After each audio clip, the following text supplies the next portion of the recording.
ఏంటి నువ్వు సాగు పుట్టుక పుస్తకం చదువుకున్నావా? ఓ బ్రహ్మ, నీకు మంచి మర్యాద ఏమీ తెలీదు, అందుకే నీకు శబ్దం పెడుతున్నాను.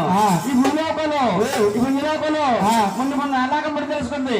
నన్ను పెడతారు కానీ నీకు గుళ్ళుండవు, గొప్పలుండవు, పూజలుండవు, పునస్కారం ఉండవు. ఏ మానవుడు కూడా నీకు చెయ్యొద్దు దండం పెట్టరు. దాని ఎవరికన్నా కష్టకాలం వచ్చినప్పుడు ఓ ఈ బ్రహ్మ నన్ను ఎందుకు పుట్టించాడయ్యా, నాకు ఇంటికి ఇచ్చే మానవ జన్మని ఈయన మనసులోనే తెలుసుకుంటారు. ఇదే నా ముడి శాపన.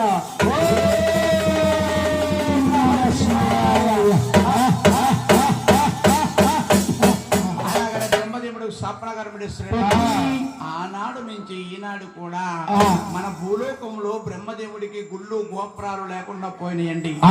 మానవుల మనస్సులోనే తెలుసుకుంటావట. ఓ బ్రహ్మదేవ, నన్ను ఎలా పుట్టించేవిటయ్యా అనుకుంటారండి. ఆ బ్రహ్మదేవుడు శాపనాకరం పెట్టేసి ఈ యొక్క మునీంద్రుడు ఆ బ్రహ్మ పట్టాల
కైలాసాన శంకరుడు పార్వతీదేవి కూడా దేవతాండాలములు ఉన్నారు.